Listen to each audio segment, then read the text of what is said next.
Hello, everyone. It is great to be with you here tonight. We are so lucky to be with Professor Mary Louise Pratt to talk about her extraordinary new book, Planetary Longings, a conversation we've been looking forward to for some months now. My name's Joseph Campana. I'm here in the Department of English, but I direct the Center for Environmental Studies and the Environmental Studies curriculum with my colleague, Richard Johnson. Planet Now is the rubric we're using for what is the most important thing often that we do, which is to talk to one another and to talk about important things. It was a series born in the doldrums of the pandemic when we had nothing but virtual conversation, but we sustain it to make it easier to be in conversation more regularly, but also to try to build an archive of these excellent conversations that we can all think about and rely on. And also so that our colleagues near and far, who maybe can't be with us here tonight, can sort of view and enjoy. I'm delighted to be here with Dr. Weston Twardowski, the project manager of the Diluvial Houston grant at the Center for Environmental Studies and the Humanities Research Center, and with my excellent colleague, Dr. Gisela Heffes of MCLC here at Rice, an expert in Latin American eco-criticism. And you can also check out many of her events, Planetary Arts, a Spanish language set of conversations, very sort of arts engaged about critical environmental issues. So tonight's conversation, again, will be our opportunity to really talk intensely about planetary longings with Professor Pratt, and I'll just give you a quick snapshot of the game plan. I'm going to turn it over in just a moment to Gisela Heffes, who will introduce Dr. Pratt, who will then take a little time to talk to us about the book, and then from there, the three of us will dive into conversation with our excellent guest. So, Gisela, let me turn it over to you. Sure. Thank you. Thank you, Joe, so much. I am truly honored to introduce our guest today. Mary Louise Pratt is Professor Emerita at NYU, where she taught in the Department of Spanish and Portuguese and the Department of Social and Cultural Analysis. She holds a PhD in comparative literature from Stanford University. Her research includes works on Latin American literature and Latin American studies, comparative literature, linguistics, literary theory, post-colonial studies, feminist and gender studies, anthropology, and cultural studies. Her publications include Imperial Eyes, Travel Writing, and Transculturation, which came out in 1992, and then it had a second edition of 2007, a well-known study of the discursive formation of Latin America and Africa in metropolitan travel literature. With the West Coast SOFA Collective, she co-authored Women, Culture, and Politics in Latin America. A collection of her work appeared in Spanish in 2017, titled Los Imaginarios Planetarios. It came out in Madrid with Diluvial Press. Her most recent work as a critic and scholar includes reflections on neoliberalism and culture, language, and globalization, and contemporary indigenous politics and thought. Pratt stresses the dynamic relations between high culture and popular movements, between gender narratives and official legends, between national politics and global markets. Her book, Planetary Longings, came out this year with Duke University Press, and we're truly delighted here to discuss this with you, Mary Louise, and I will let you introduce your talk right now. Thank you. Thank you, Gisela and Joe. I'm very happy to be here. I was very sad in November when we had to, I fell ill and we were unable to proceed with it. So it's wonderful to do it in January at the beginning of a new year and a new term there. I thought what I would do is focus a little bit on the aspects of planetary longings that most intimately connect to environmental studies. The book Planetary Longings is organized around what I call the millennial pivot. And what I mean by that is the turn of the millennium, which from the 1990s to the 2000s, which to me marked a kind of critical turning point in the human and the planetary condition. So there really was a pivot at that millennial turning point. And I want to reflect on that pivot. And one of the things it was a pivot from the global to the planetary. So many of you won't even remember the 1990s. You were probably too young. But those who do will remember that the term planetary was not around in the 1990s. It was very, only at the very end of the 90s did the concept of the planetary become one that began to disseminate. And it started, in fact, through a comic series, started in LA in 1999 called Planetary. But the pivot from the global to the planet, so the 1990s were a lot about globality, globalization, the global. And that phenomenon, the concept of globalization, was completely associated with neoliberal free market capitalism, which kind of peaked in the 1990s. And it involved in the 80s and 90s a huge expansion at a planetary scale through multinational corporations that operated planetarily and globally, a huge expansion of capitalist extractive industry and manufacturing. And no place in the world was kind of going to be left untouched by this system. So globalization very much involved the concept of a system that was unfolding according to its own inner laws, which is free market capitalism. In academic thought, the 90s, and this is kind of interesting, the 90s were the peak of the era of the post. So in academic thought, we were thinking about postmodernism and post-colonialism and post-historic and post-humanism. It was the idea of the post. And what the post imagined was as the subject who's constructing knowledge, right? That subject, there's a subject who has their back to the future, and they're looking out at the past and identifying these now superseded narratives as objects of study. So now modernism can be an object of study because we're enough outside it that we can see it that way. And same with humanism, and same with history. So the posture of the critical thinker was the one who's standing outside of these huge narratives that have been lived and analyzing them critically.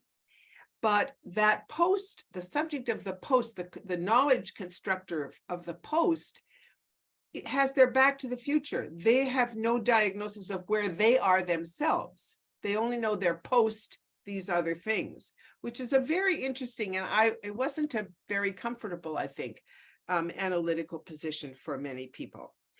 But anyway, that was the subject.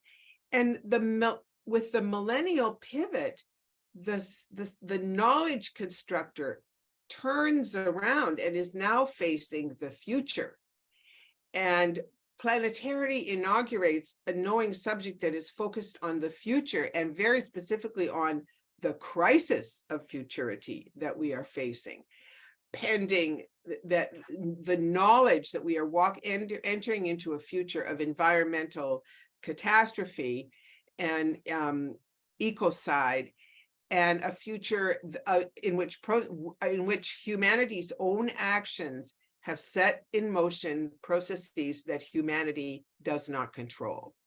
So it's no longer about the system that we've set in motion that's going to realize itself. What has been set in motion is something that is not our systems. It is beyond them, and it has superseded them, and we have no way of grasping or predicting in any way what it will bring, what that future will bring. And so we pivot into a crisis of futurity and a kind of pursuit of knowledge that is reoriented towards the future. And so the crisis of futurity is brought about by ecological destruction and environmental catastrophes. So we're not studying expired narratives like modernism and humanism. We are looking at the question of what are we going to live and how are we going to live it, right? And we brought into we have entered the question of how to reimagine ourselves as in this together with all life forms on the planet, because the ecological catastrophe is something that is shared equally by all life forms. And we're all in that sense in it together. And we're all life forms are facing unprecedented changes in their conditions of life. Now, the other thing that helps promote the concept of the sense of planetarity, of course, has been the communications revolution, because the cybernetic revolution has made it possible to indeed feel oneself present at a planetary scale, be communicating, and be experiencing events alongside people all over the planet. So, for example, I don't know if some of you remember, I think it was 2010, there was this planetary media event that involved the rescue of 33 miners in Chile who'd been trapped underground for several months. And there was this huge global effort to rescue them by the industry sending technology from all over the world to come and help dig them out of there. But the media event was, the whole world was, from everywhere in the planet, people were queuing into the cameras that were focused on this place and this spot and this moment when the first miner makes his way out of and there was a sense of, there's an experience of planetarity that happened there, because wherever you were on the planet, that you were able to witness this event. So it was temporally witnessed together. The shift to the planetary was marked by a shift from the post prefix to the prefix geo, right? And so with planetarity, we have geohumanities and geolinguistics and geohistory and geontology and geopower and geocriticism. So the geo becomes the new prefix to mark to frame what it is that knowledge makers are doing. And the geo is an interesting prefix because it has both temporal and spatial meanings. That is, that the geo means geography, the earth. Geo means earth, but geo also means geological time, which is the deep time of the Holocene, of geological ages in the unfolding of life on the planet. So it is not a human-centered concept. And the geo marks a change in scale, in the scale at which we're thinking in both time and space. And so I think that's kind of another indication of what I'm calling like the kind of millennial pivot. Gayatri Spivak in Death or Discipline said, we need to now change, alter ourselves from, we are no longer, see ourselves no longer as global agents, but as planetary subjects. And I thought that shift from global agent, from imagining ourselves as global agents to planetary subjects, really captures something important about where the human agency gets resituated in the post-millennial planetary framework. Globalization was an unfolding of the human creation of capitalism, the capitalist system. And it was a world-making project that was entirely driven by human agency. And with planetarity, we become much more, we relocate ourselves as the subjects of what is happening, and less not the agents who have a monopoly on creating what is happening. Because what is happening are processes, again, that humans have set in motion, but they do not control or understand or are able to predict them.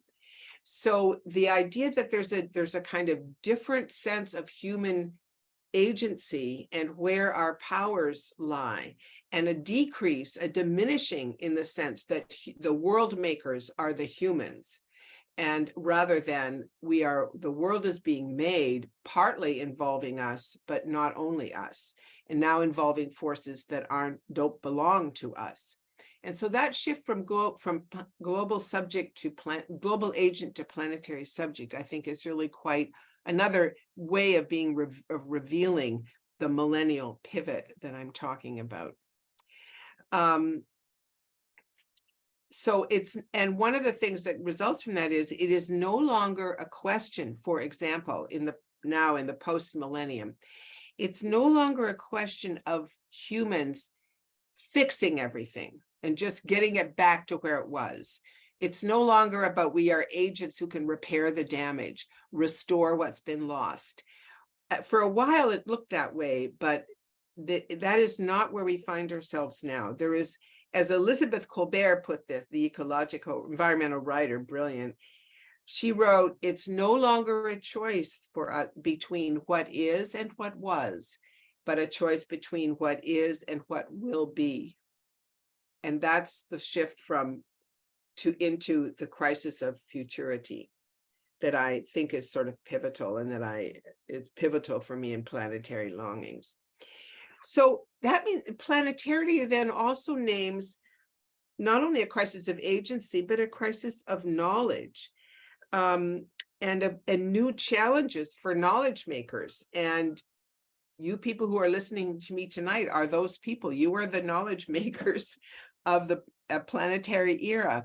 And it's really important that challenges, especially, there are challenges especially to the sciences, because science has always, the authority of science has always resided in its ability to make predictions, to create experiments that are replicable, to identify processes that will always happen in the same way. And that kind of analysis starts to fail when systems start failing or start mutating in ways that we are not able to predict. We saw that with COVID, that the scientists kept saying, this is what's going to happen, and something else kept happening, and the scientists kept saying, well, follow the science. The science is telling us this, but it's telling us this today, and next week it's going to tell us something else, right? So we need to rethink what authoritative knowledge is going to be and what it's going to look like and what it's going to be able to do is another of the challenges. And these challenges are very creative. They're very interesting and they're fun. They're demanding in really interesting, imaginative ways. So this is not a lament about the challenges to knowledge making. It's scary, it's exciting, it's creative, and it's exhilarating. But I was because partly my background is in literary thought, I was interested in the challenges to the imagination that comes with the millennial pivot, with the pivot to the planetary. We're facing an imperative to reimagine ourselves and our place in the world. You could say we have to resubjectify ourselves. We have to create ourselves as a different kind of subject than we were or than our parents were in the world. We have to become planetary subjects. In some of those challenges, I'll just identify a few what I think are the challenges to us to retool our imaginations, which is what you are doing, the people who are listening to this talk are doing.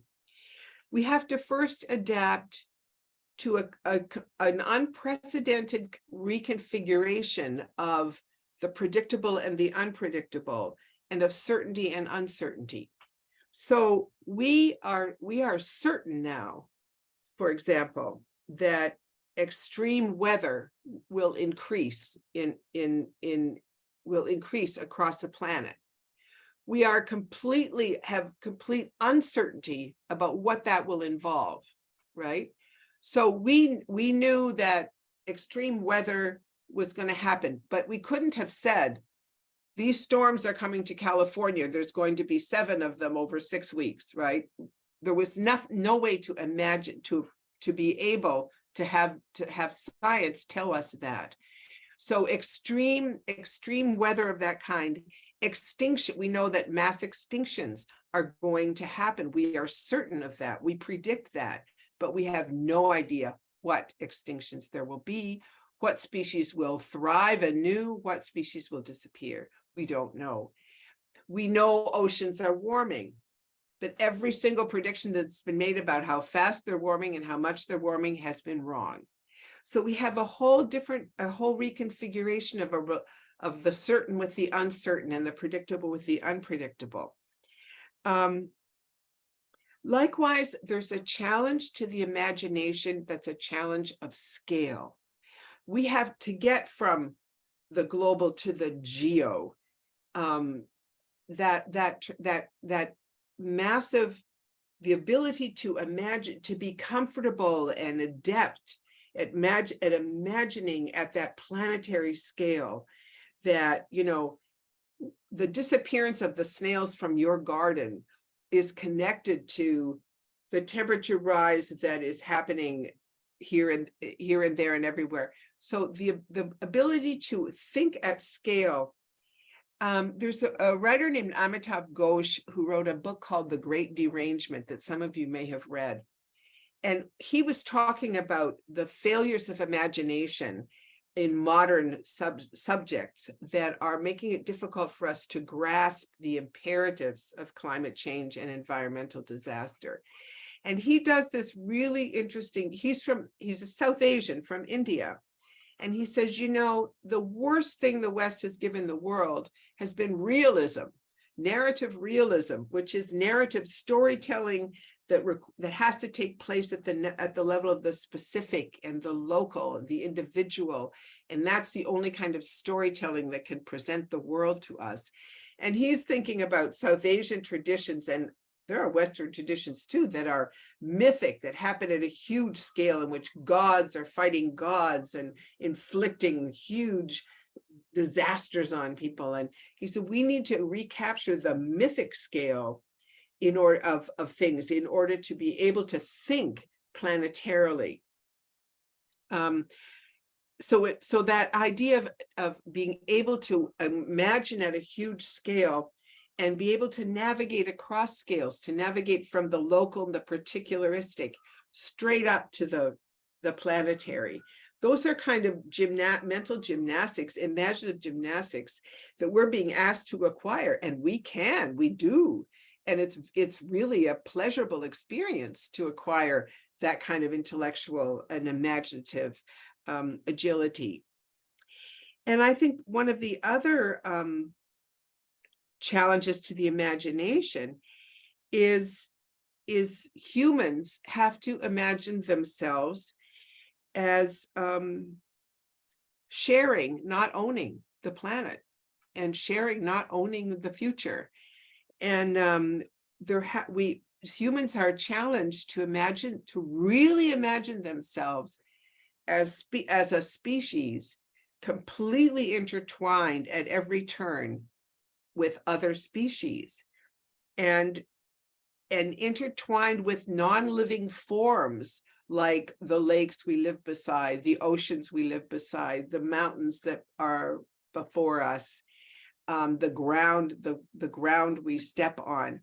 That we have to imagine ourselves as planetary beings, as ecological, environmental beings, and who are connected deeply with our surroundings, the geographies, the species we live with, the ecologies. We have to be able to think, we have to learn to think of ourselves that we are never not in an ecology. We are never not being an ecological agent. And so I think that's another just fascinating, lovely challenge that is being explored in environmental studies classes like the ones that many of you are taking.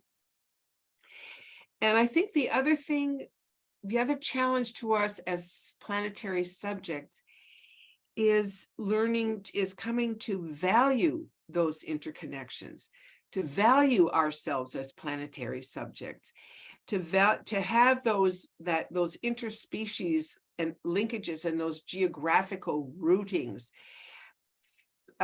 experience those as meaningful and vital, as the way, and many people do, many of us have that kind of deep connection to place. If you grew up in some place that you're deeply connected to, you know what that feels like.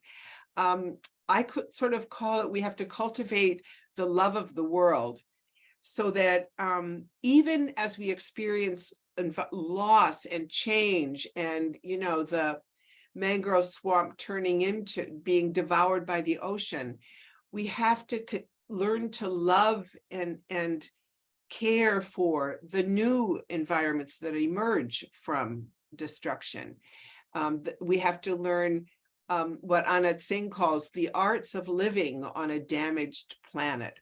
And we have to love the world and be driven by that and motivated by that in order to, and to discover, we have to discover how to do this, how to live the arts of living on a damaged planet. We don't yet know what they are. We're working on that. So yes, we have to imagine ourselves living change. We have to figure out how to live change, and how to live this change, these changes that we can't predict, how to live that change more spiritually, morally, ethically, philosophically, artistically. How are we going to keep life worth living? And how are we going to keep life being a joyful, beautiful experience?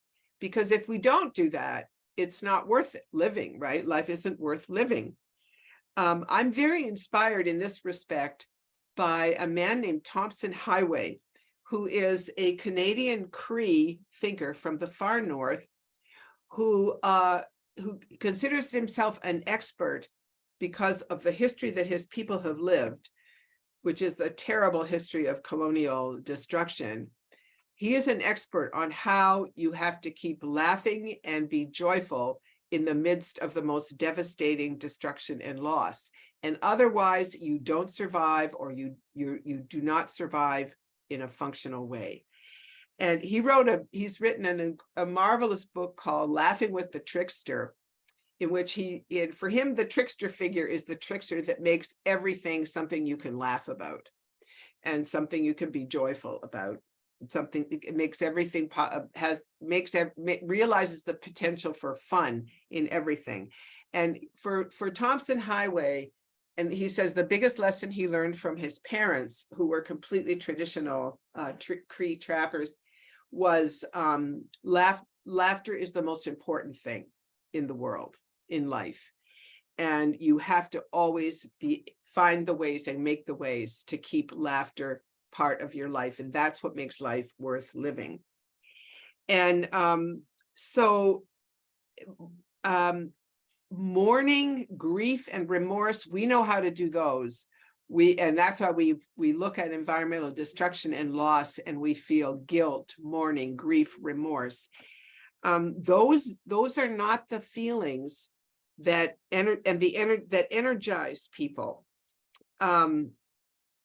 to live well, or to live at all in the circumstances they're facing.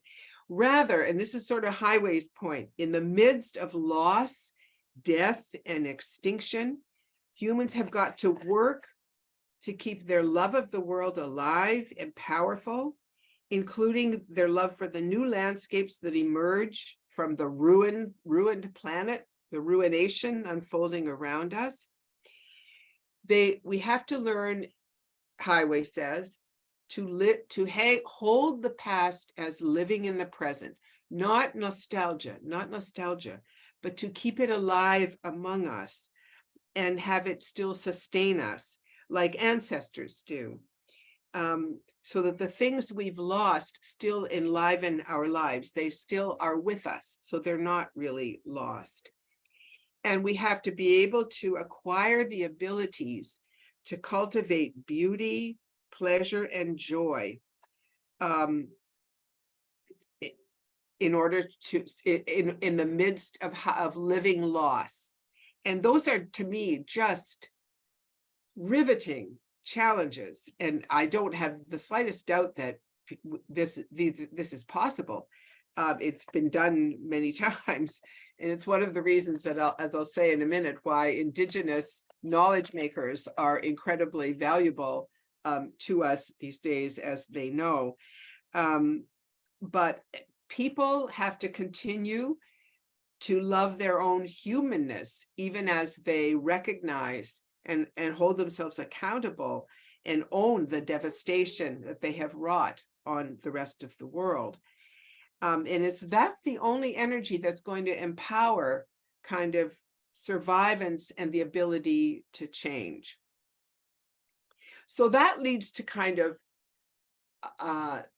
that prescription that I'm bringing you from Thompson Highway or quoting him brings some kind of shocking questions like, what is the aesthetics of extinction look like? What would that look like? How would you make an environmental catastrophe into a comedy, into a joke? How would you do that? Into music, into art that sustains us? These questions, like, they can be sort of appalling now. Like, what would be a comedy of extinction, right? What would you be able to laugh about? But there has to be laughter and joy and dance, even in dystopias. So this is part of the imaginative challenge that I and part of the arts of living on a damaged planet that have fascinated me recently. And you can see that crisis, this kind of challenge happening right now.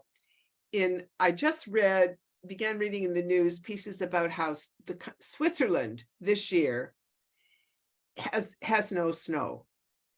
And for Switzerland, the idea of Switzerland without snow is a complete crisis of identity for the Swiss people. Who are we now in a world, in this geography where there's no longer snow? And who can we become? And what can we do with the memory of snow and how central it has been to us? So this is just a really concrete example that this kind of thing is happening right now in the winter of 2023. Finally, I think one of the imaginative challenge is what is going to be our new myth?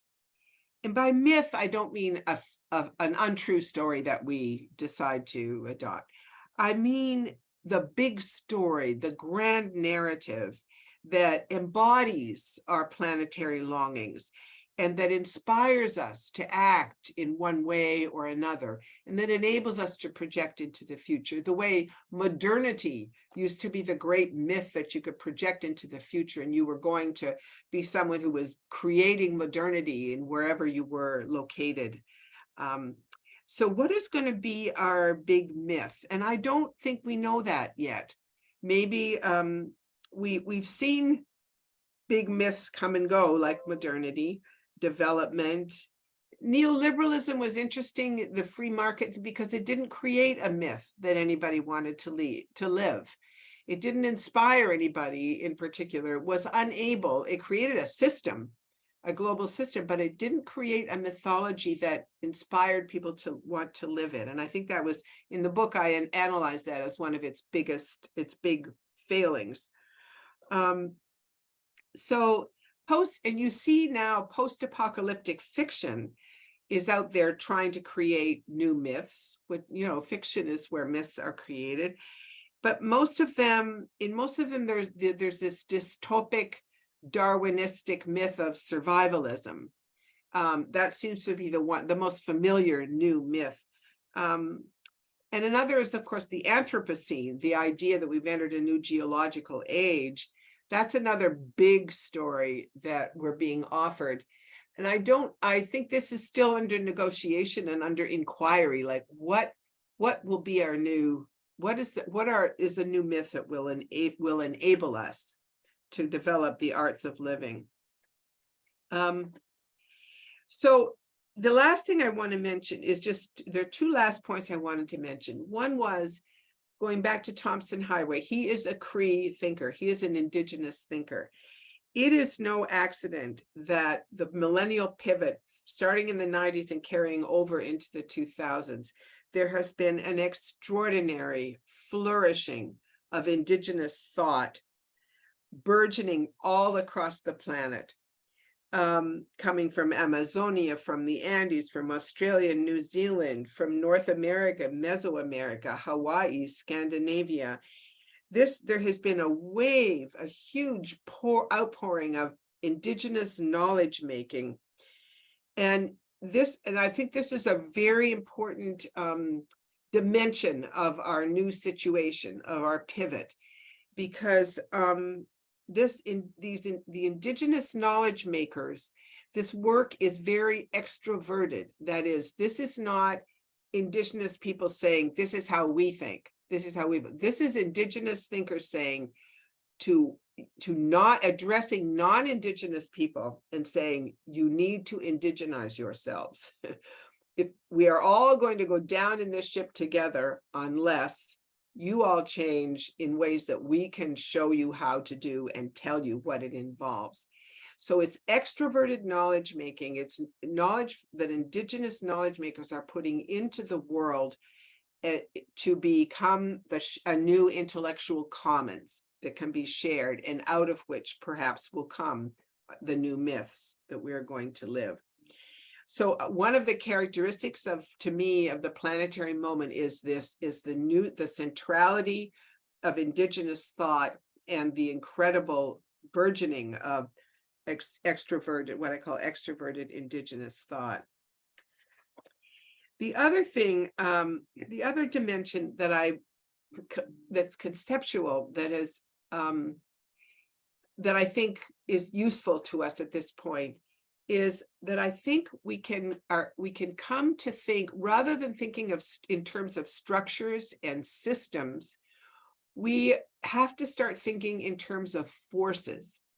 So, for example, in Planetary Longings, I talk a lot about indigeneity as a force in the world, meaning it is a force that is able to make things happen wherever it is present, at whatever scale and in whatever register it is present.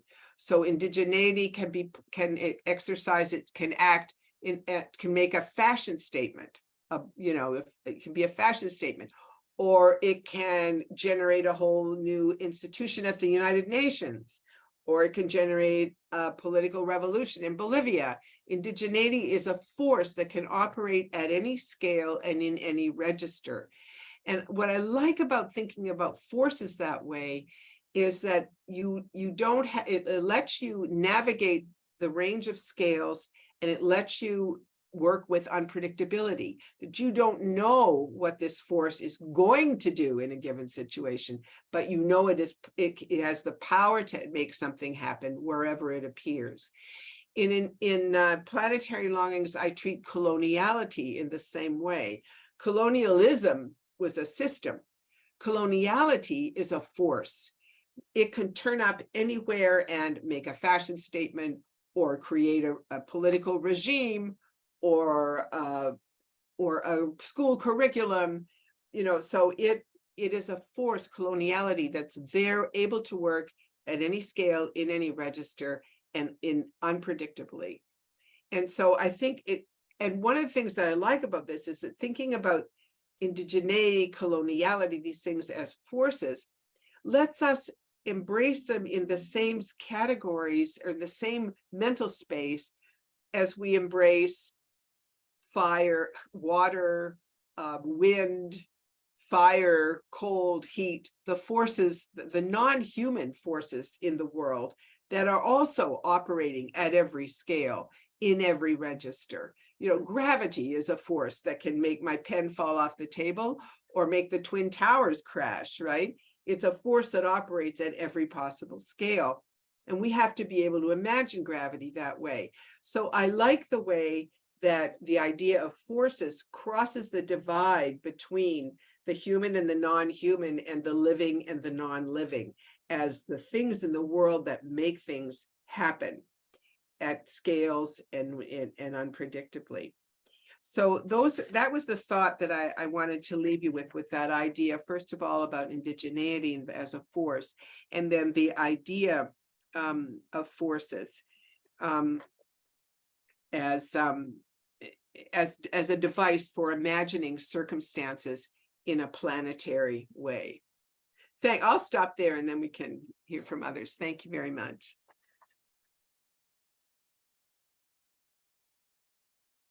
Weston, I think you're up. I can jump in, sure.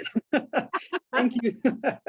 Thank you so much. This has been wonderful. I have pages of notes here, just of hearing your thoughts on this. And I so enjoyed listening to everything you were saying. What I'm kind of swirling around with, and forgive that I don't necessarily have a fully formed question, but temporality is really coming to me as this really fascinating concept running across, particularly the way you're thinking of this divide of the millennial, of the before and the post and the future. And what's really kind of fascinating to me is, in a way, I think, I don't know if it's related to these forces that you're putting us into, but this idea of collapsing these ideas, that in indigeneity, there is this living with ancestors in simultaneity, and that many streams of thoughts, there's this continuation. Longing, as you present it, is very much attached to this crisis of the future and that awareness of futurity. And at the same time, I hear longing and yearning and words like this, and I think very much of yearning and longing for past and things that we've experienced. As you were talking very realistically about landscapes disappearing. I'm from New Orleans, I'm from Southern Louisiana, and a place that is, I can show you maps of how long we essentially have until it's underwater. And so this concept of holding space for place and connection to place that exists in a real way that we know is going away, that is therefore past, while seeing that happen simultaneously in the future.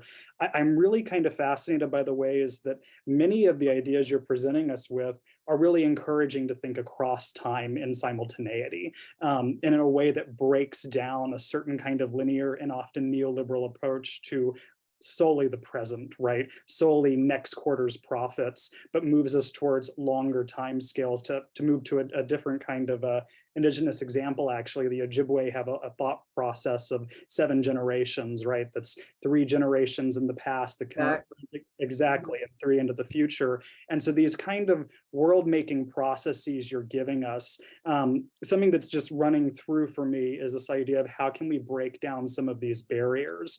And like I said, I don't know that I have a perfectly framed question, but I'm very excited about the way that you're getting me to think through some of these concepts. I don't know if you have a response to that. No, but it's interesting about concepts, because one of the big analytical points in Planetary Longings is what are concepts and what new concepts do we need?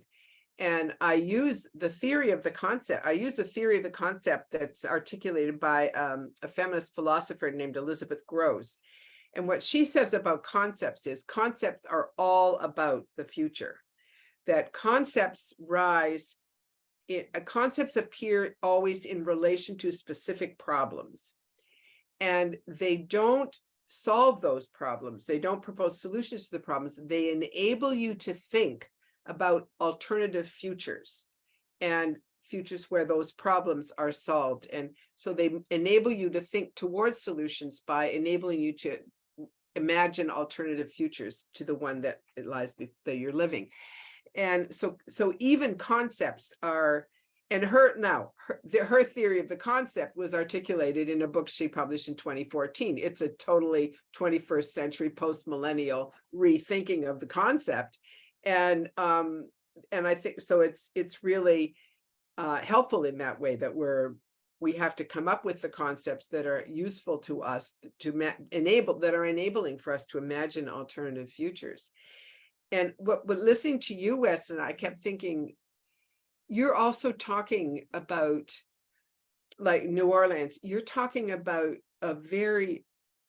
real existential experiences, of a person remembering when you were 8 years old, the water was here, and I'm now 28 and it's here, and you're almost naming like the experience of living the change and knowing you're living it, and knowing a lot about what the change means, but but also having no idea where it's going to take you, you know. And you know, it's like, I think there are changes that you don't know what they're going to mean and where they're going to take you. Like, I think in the Great Depression, nobody had any idea how we were going to get out of this ever, right? There was no predictable future there, no script. We know a little, we feel like we know a little more, but yeah, so I think that whole part of the new planetary subject will be the subject that is able to reflect on its own living of the change, its own experience of the change. Like right now in California, you know, all my friends there they're just experiencing this incredible experience of water that's new, you know. It's, and how do you live with that? And the children are all having to figure out, how do I live with this rainfall that keeps me from being able to go to, the parks are underwater. Well, how, you know, the kids are experiencing this in a very existential way. So the living of the change is the big piece, a huge piece.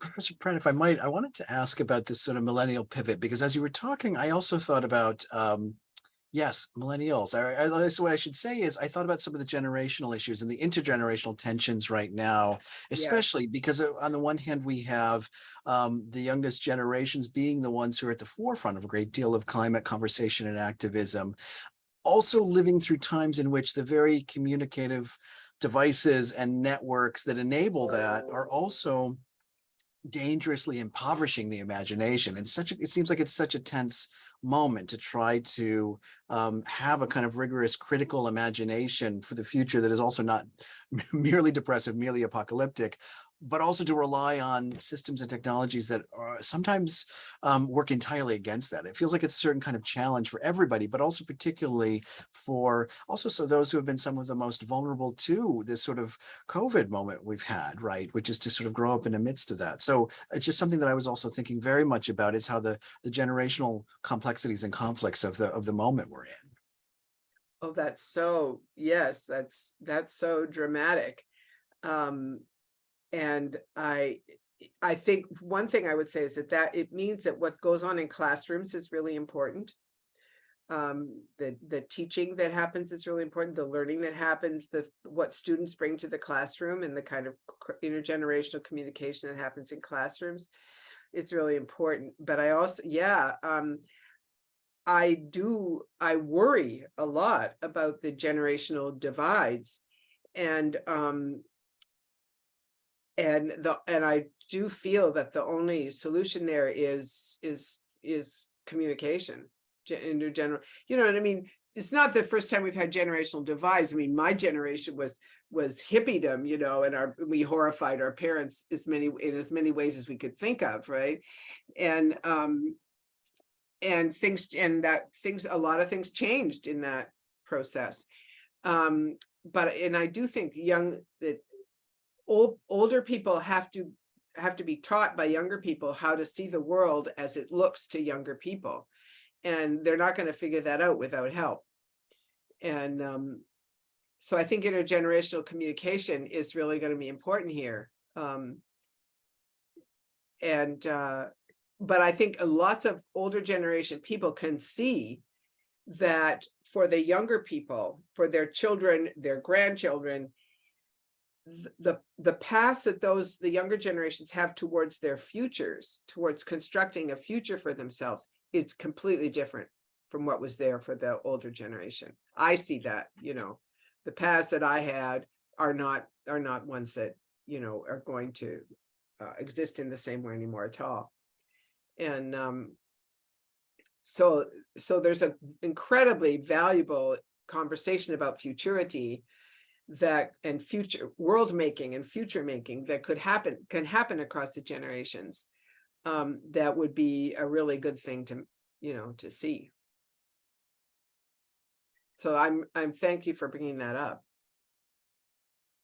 Mary Louise, I'm going to kind of circle back to something that is in your book, and because you have written extensively about Latin America, and you describe in your book that from the outset, the Planetary Longings is a reflection on planetary figurations, mainly from the Americas. And then you go further to clarify that it's not about the Americas, but it's about a range of processes, forces, and aspirations that occur at the planetary level, which were observed and thought of from the Americas.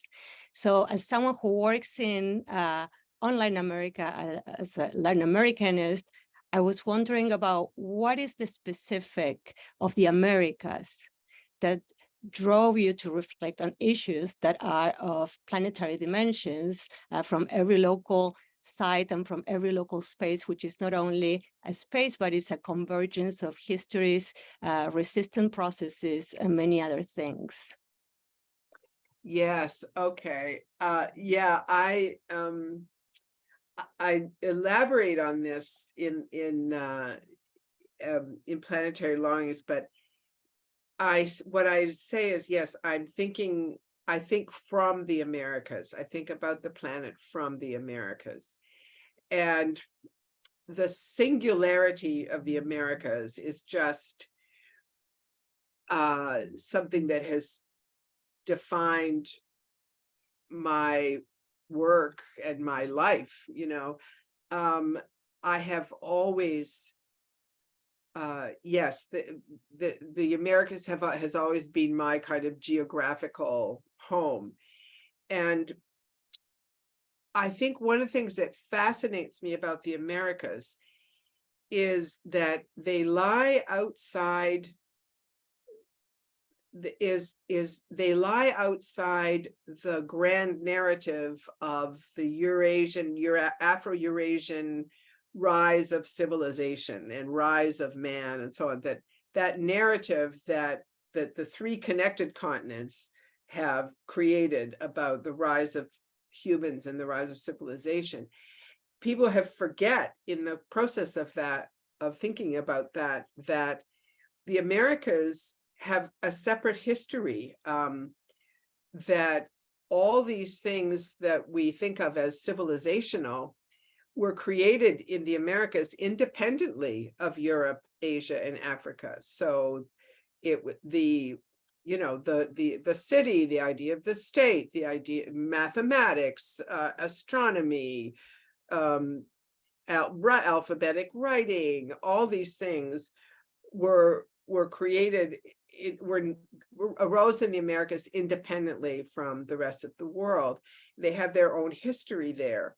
And then you have in the Americas the incredible dynamics of colonial invasion and the kind of negotiation of everything between the civilizations that were here and the new ones arriving.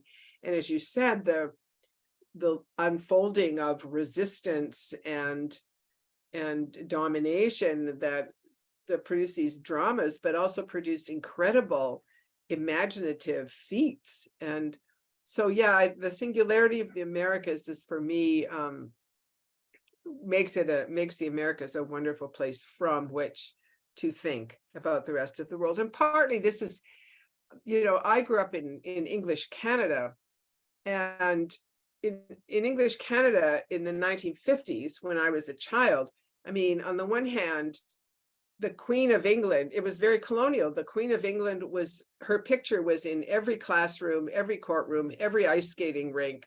The Queen was there. And you sang God Save the Queen every time you started a hockey game, like at every morning in school. And so you were growing up in this colonial situation in which the reality around you was not considered important by any knowledge maker. But you were part of this huge empire that you were a member of by virtue of, and so every fall in school, we got every student was given an atlas, because geography was very important. And this was not true in the United States, but it was very true up there because we were still part of the British Empire and the Commonwealth. And so you would see these maps with all the British Commonwealth countries in red, and you're like, oh, I'm part of that. There's this great big thing out there. So there was just a kind of imagination that was very powerful, that was connected to being a member of this big thing, but being on the margins of it, you know. And so you were colonial, that was part of the complexity of being a colonial subject. And so I think that I found that actually that site of subjectivity as very, very productive in knowledge making. It was very, it enabled you to see things in certain ways and that weren't apparent from more coherent, you know, situations. So I think that's a big piece of why, for me, the Americas are just a riveting, a fascinating place from which to think about everything. What is it for you? Yeah, no, I just want to say that I already told you, but I loved it that you put that in, you added that in your book, the self-referential section at the end. Oh. I thought it was beautiful. It was so situated, and it was really like talking about this tension that you just described between a colonial subject and a subject of of some sort of colonization. I thought it was really brilliant. Oh, thank So you. I really like it. We have some questions from the audience. I'm going to read. Great. This is from Constanza Vergara. Dear Professor Pratt, thank you for your presentation. My question is, can you elaborate more about the planetary narrative origins? What kind of literary or cultural objects express this shift from global to planetary? I was thinking about the TV series cartoon Captain Planet and the Planeteers. I'm from Chile, and the show was very popular among us as kids. And what was the date of that? When was that from? I don't know. No. The show. I would think that That's at very least 20 years. It's very interesting, and she should continue to research that subject, because, you know, my example was that the comic series called Planetary that appeared in 1999, and that was one of the first serious constructions around the idea of planetary, and it is about a team of superheroes called who inhabit the Wild Storm universe, and they are the archaeologists of the future.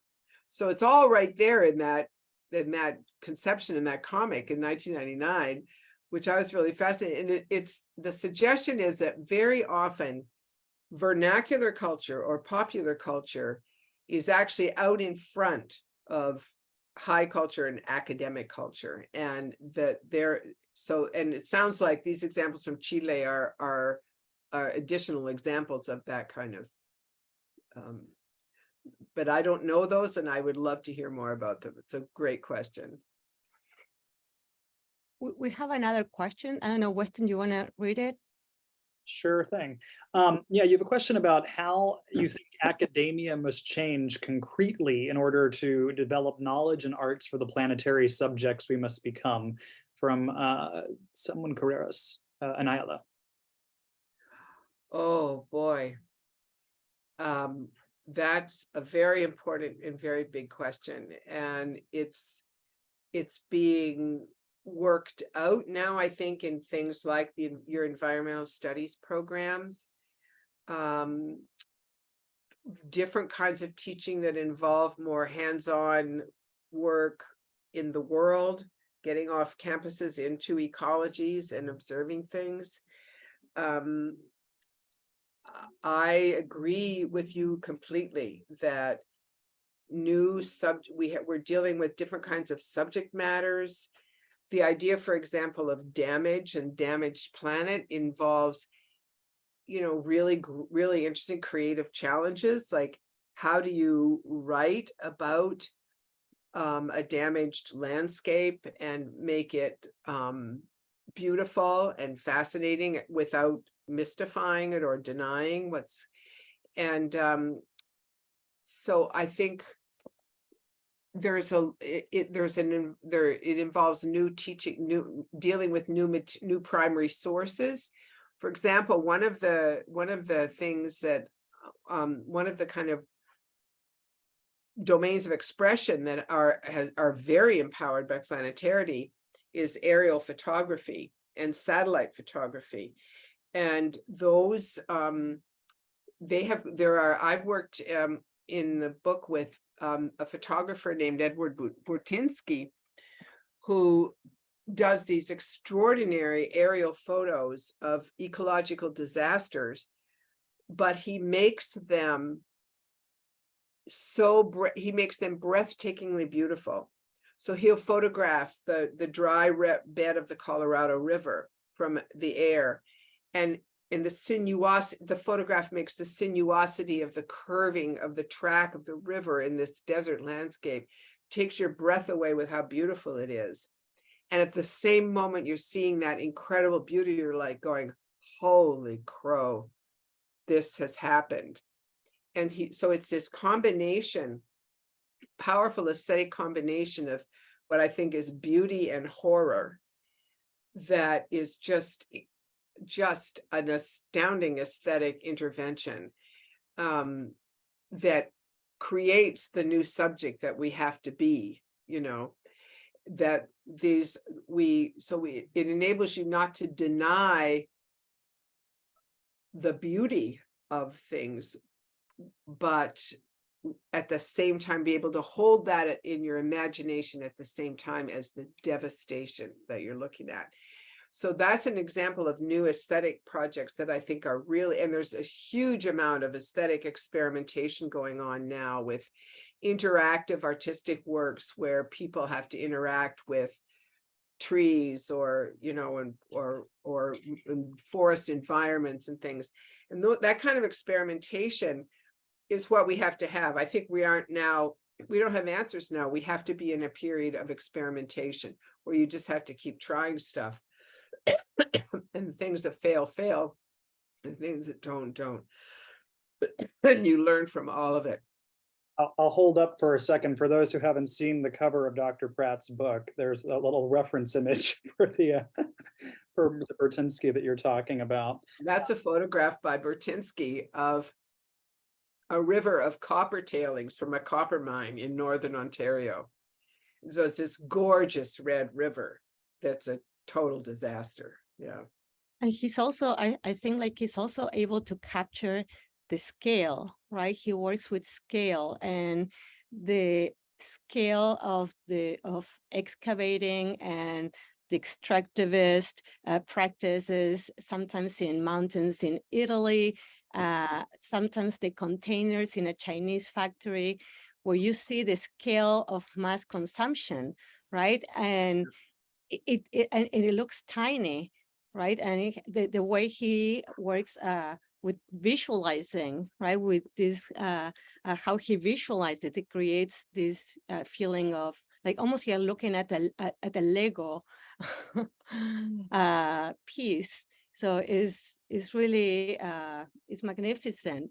I know we're kind of tight with time. I'm just going to make a small comment, and Weston, if you want to finish with a question and I do have a thought, yeah, after, if we're good. No, I was just thinking about when you were talking about how what is going to be the next myth, and I was thinking maybe we can just propose acceptance, just to accept in this tension between what is predictable and unpredictable, between what we know and what we don't know.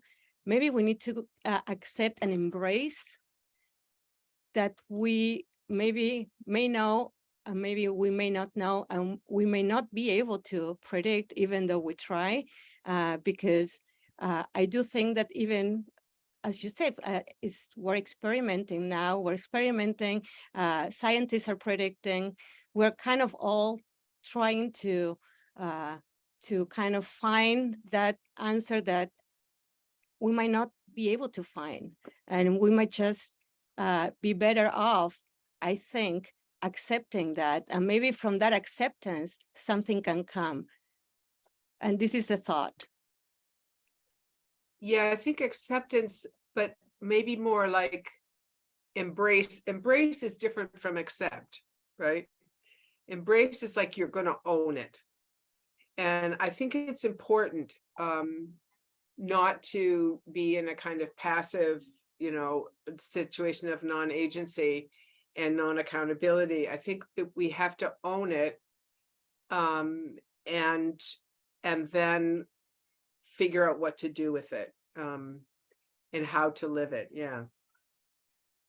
But I do think embracing is an important, you know, there's in Elizabeth, what is her name? Oh, the book Rising. Elizabeth Rush. Elizabeth Rush, brilliant book, Rising, that is a set of studies about places in the United States that are experiencing rising sea levels and what, or an ecological transformation. And there's a wonderful section but where a woman from Maine who's always lived on a coastal marsh her whole life, and her whole soul is rooted in this place, and she's watching the marsh be invaded by salt water, by rising sea levels. And what she realizes is she makes this incredible speech in which she says she has to decide whether to stay or leave. And she said, I can see all the reasons for me to leave here because what I loved is gone, but I also have to acknowledge my incredible love for this place, including loving what it's becoming, you know, and my belonging here, and I have to own what it's becoming, and become attached to the new thing that appears before me, which is going to be a salt marsh, you know, and have no fish, no plants in it. It's going to be complete.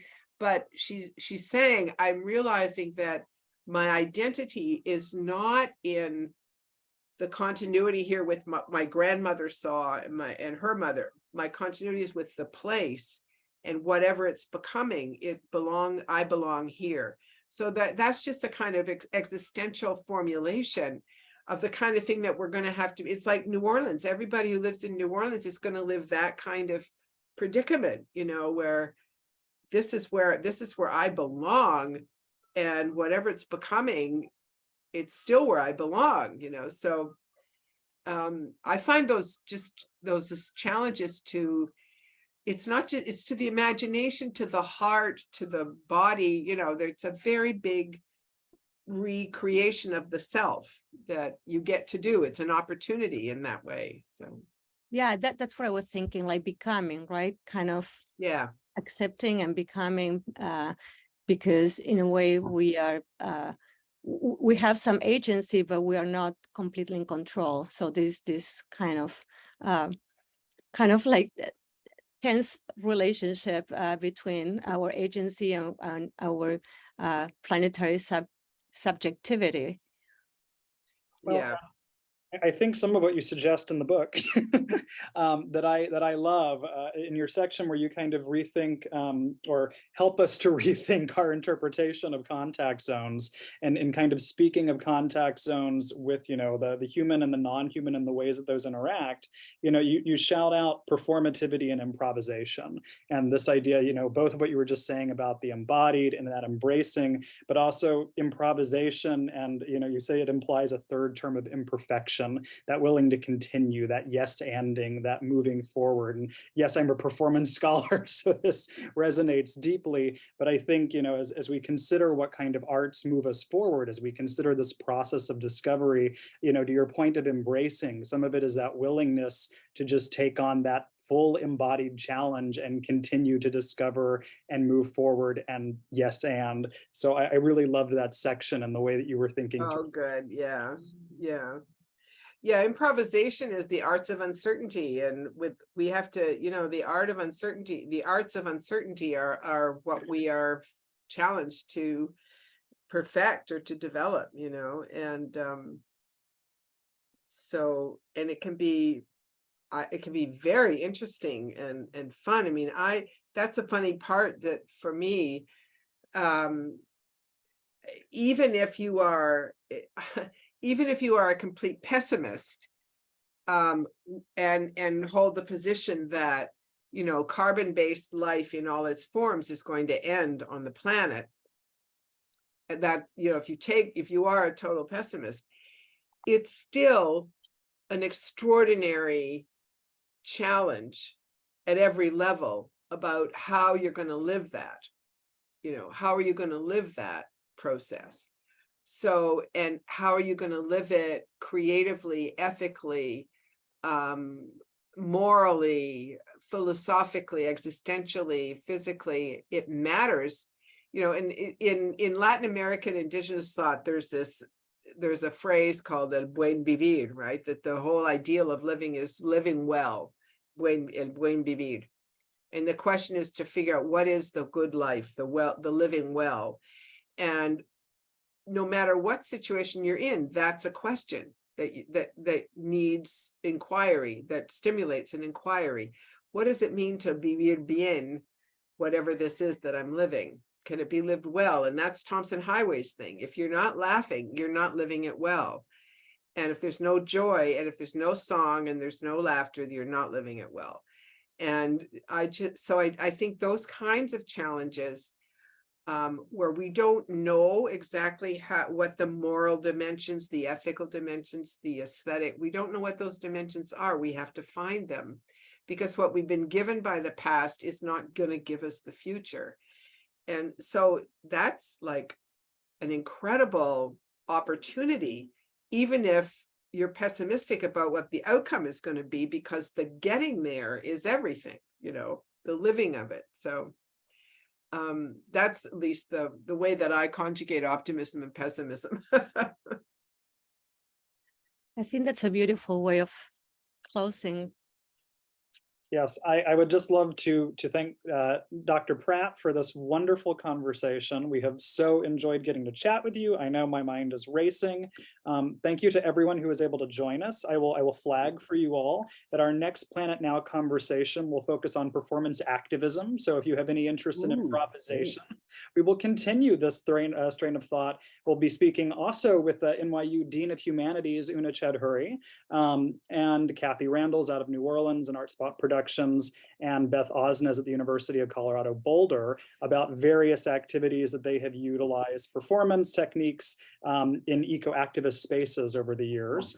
And should be a really riveting conversation. So I look forward to seeing you at that. Gisela, Dr. Pratt, if you have any final words, I would just love to say thank you to you both again and turn it over to you. I'm just going to say thank you, Weston, and thank you, Mary Louise. It was delightful, and I'm also rising in my mind. It's brewing. Yeah, good. Thank you so much. It was truly a pleasure. Thank you, everyone, for coming. It was lovely to be with you all.